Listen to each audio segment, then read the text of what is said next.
Hello, everyone. Welcome back to another, I suppose, pre-fight preview, big fight preview between myself and Paul Kelly, and we're here to break down my esteemed colleague Paul Kelly, and we're here to break down the trilogy fight that's upcoming on the 17th of September, T-Mobile Arena in Las Vegas, between Canelo Alvarez and Triple G Gennady Golovkin. First off, I'd just like to say, Paul, how are you doing, sir? Yes, I'm all good. Thanks, Elliott. Looking forward to this one. It feels like a while since we've kind of uttered the words Canelo and GGG in the same sentence. It's only less than 2 weeks away now until the fight. So yeah, I'm absolutely buzzing and looking forward to having a nice discussion here. Absolutely, and I think as is I suppose the way with these previews when there's two of us, I suppose it will naturally follow a kind of there'll be a discussion, but it'll follow I suppose a loose kind of informal interview session where I'm kind of putting questions to Paul and we'll bounce them back and forth. But let us know, obviously, you guys in the comments, whether you agree with what we're saying, whether you disagree with what we're saying. And without any further ado, we will dive right into it. So, Paul, first things first. Obviously, like we said, this is a trilogy fight. I just want to get before we go any further, get your views on how you scored the first two. And then we'll take it from there. So you've obviously watched the first two. How did you score them? Please elaborate on that. Yeah, I think it's an interesting one. I think if you ask the majority of boxing fans, I think you may agree that quite a lot do think Golovkin won the first fight, but then the Canelo won the second. I think it's fair to assume that quite a lot of, I'd say the majority of boxing fans say that's how they saw the two fights going.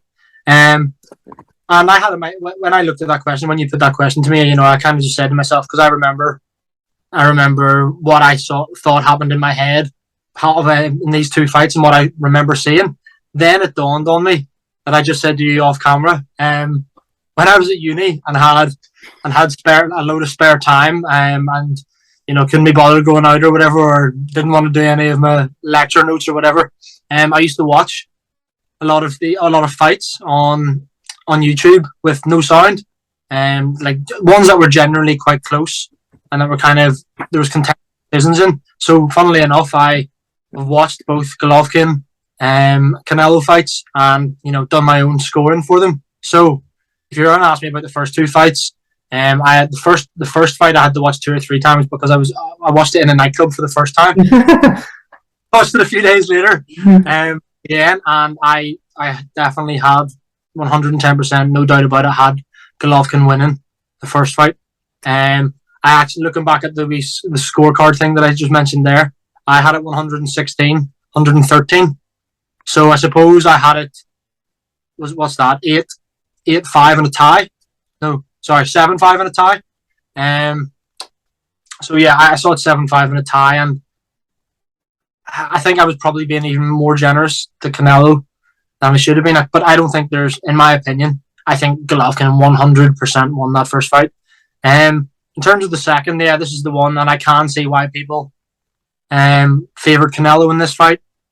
But again, after looking at my scorecard, I had Golovkin winning the second one as well. I'm sure a lot of people in the comments will disagree, and there might be a few that agree. And obviously, I don't know your opinion on it yet either, Elliott. But yeah, the second fight I had Triple G winning it 7-5 in rounds. I didn't give any tied rounds in the second fight.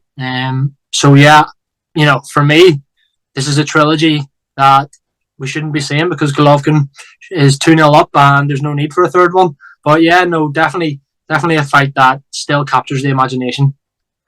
Thank you for that, Paul. Thank you for this. I mean, to be honest with you, there's, I suppose, a sort of spider's web of stories we could pull on there to, from your, I suppose, not without wishing to sort of diminish the abilities of your lecturers, whether they were unable to inspire you, any one of them, or what you were doing at a nightclub that evening, whether you were more successful in that nightclub than Canelo was in the ring or less so. It's for another time. But I think I agree with what you're saying. I scored the first fight, I think, convincingly to Triple G. I don't think you can I'm hard pressed to see how you can score it otherwise. I mean, an absolute. I'm not even at a push. You could give it a draw. It was clearly Triple G victory for me. The second one, I again would kind of accept 7-5 to either fighter or a draw. I thought it was a close fight, and I can kind of see how you can come down to a kind of styles-based or preference-based scoring to have it tight like that. But yeah, I think the first one was, like you say, a complete shutout for Triple G there. But if we go, I suppose we look at the both fighters since that second fight. You look at obviously Canelo's gone up in weight, come down in weight. Triple G's kind of stayed obviously operating at that level, at that similar weight. Do you see this with the age that Triple G is now, compared to Canelo, who's obviously, I mean, he's shown power. You got rid of Kovalev up at light heavy. Do you think this fight is one that goes 12 rounds, or do you see this as being possibly a stoppage prior to that? It's a really difficult one, and I might disagree here with quite a lot of people, because I definitely can see it going 12 rounds. Yeah, I'm not saying that that's my prediction, but I can I can picture the fight, and I can see a world where it does go 36 minutes. I think that you're looking at both of these guys, and both of them have shown absolute granite chins in the past. The only question mark, I suppose, is this fight's at super middle, so up 8 pounds for Golovkin. Will his chin still hold up against a more filled out Canelo? I suppose that's the question here. But at the same time, Golovkin is a bit bigger in height than Canelo. He's maybe not as buff, because Canelo just looks absolutely stacked. But I can see it going 12 rounds. Yes, I can see a world in which that happens. To answer your question. That is interesting. We'll follow up by saying as well, there was, I suppose, what was evident, I suppose, in the first fight is that the investment, I suppose, the money, as it were, was behind Canelo, which can possibly explain some of the scoring that happened there. But we've seen, I suppose, recently Canelo be on the receiving end of a UD loss. Obviously, when he fought Bivol last, which was also at the T-Mobile Arena in Vegas. A lot of people, I suppose, would say with the age that Golovkin is now, Canelo obviously approaching more of his prime, and obviously Triple G coming out of really on the sort of that sort of decline of his career. Can't really see past Canelo winning this. Obviously with that kind of investment, judge angle, and also the age, and almost that sense that you were saying, if he gets to 12 rounds and it's even anyway close, he's going to have to walk away with a decision. Do you see this as kind of an easy? I mean, you obviously do the betting preview as well. Is this an easy bet for Canelo victory, or is there? I mean, what's your percentages on it being Canelo versus Triple G victor here? I actually haven't. You put me on the spot. I haven't really thought of it percentage wise. Do I make Canelo the favorite? Yes. Do I think it'll be easy? No, I don't think I don't think you can confidently. I know he's 40, but I don't think you can confidently say. I don't think you can confidently say at all that it's going to be an easy night's work for Canelo. Like, oh yeah, he'll go in there, he'll beat him up for 3 or 4 rounds, and then blast him out. Yes, he's older and he hasn't looked perhaps as good post Canelo second fight, but this is Gennady Golovkin we're talking about. There's only one loss in his record came to Canelo, and the only other one that isn't the win was his draw, obviously, with Canelo, which in my opinion are 2 wins, so the guy should still be undefeated with a 90% knockout ratio or whatever it is. So in terms of, is it an easy fight? Is it an easy win for Canelo? No way, I don't see that. Looking at, I know we'll probably go into this a wee bit more detail, but just quickly, if you do look at Golovkin's last couple of fights, yes, it's safe to say he hasn't looked as good. But then in that last fight against Murata, I know quite a few people that thought that, they could have seen a world in which Golovkin lost that fight. But yeah, he might not have started too fast, but he ended up, breaking Murata down, and he showed that he's still got the grit. He's not slow by any stretch of the imagination. He's still fast. He's got the speed. Still has a good chin, has all of those things, but that's down in middleweight. It's just, I think it's a matter of, at 40 years old, can you step up to a division that you've never fought in before and fight the guy who is just ran through the division in like 4 fights? Yes, I know you've been in with him before, so you've got a different take on it. In terms of, there's probably things that Canelo does in the ring that you expect and that other fighters don't expect to see. But in terms of an easy fight, no, I don't think anybody can say that this is an easy fight for Canelo at all. So I'll pick up on some data you've mentioned there. Just obviously since the guys last fought, since they last fought back in 2018, the Golovkin's opponents have been Steve Rolls, Derevchenko, Kamil, I don't know how to say that name, Kamil Cesaretta, and obviously Ryo Murata. Obviously, so in those fights, he's had, UD against Derevchenko, 12 rounds, and then KOs and a retired victory in there as well. And like you said, also since they met, Canelo has been through Rocky Fielding, Daniel Jacobs, Kovalev, Callum Smith, Yildirim, Billy Joe Saunders, Plant, and then he's had that recent loss to Bivol. So obviously, I think we'll both agree that there's been a difference in quality in between the two opponents. But do you think, picking up kind of what you were saying as well, do you think there's anything in Triple G's recent performances that would suggest that it'll be harder for him this time around? Or also, could you give us maybe an overview of what you think Triple G's got to do to win this fight? This is something he has to be more active. Can you see him potentially stopping Canelo? Or what's the keys to victory here for Triple G were he to prevail? Keys for victory for Golovkin, I think he has to win by knockout, because I know we might talk a wee bit more about the scoring and stuff in Canelo's last fight or whatever, but I still think that, he's already a few rounds down Golovkin before the fight's even started, and I think that's just the reality of it, really. I think he has to knock him out, and do I see that happening? I don't really know. Depends on whether Golovkin's power does carry up to 168, which part of me is thinking, yeah, it will, because it means he's not limited. He doesn't have to cut weight. At 40, he's like, happy days. Got over half a stone. I don't have to cut now. So he's probably, nearer to a training weight rather than all these final few weeks of cutting down, which can obviously, it can obviously detract from your performance. Like, if he's cutting, we don't know how much he cuts, but say he's cutting 10 pounds in the last week or two or whatever it is, you're going to be a little bit frail. Whereas if he's a wee bit more filled out and doesn't have to concentrate so much on the weight making aspect, could that play into his hands a little bit? Yeah, potentially it could. But then the activity is key for me as well. The fact that Canelo is 8 years younger, but has had over double the amount of fights that Golovkin has since. That just at 40 you can't afford to be as inactive, in my opinion. So it sounds mental talking about it now, because obviously I just said there that I had Golovkin winning the first two fights, but now, yeah, obviously I give him a chance of winning. You have to give Golovkin a chance, but do I see it realistically happening? Probably not.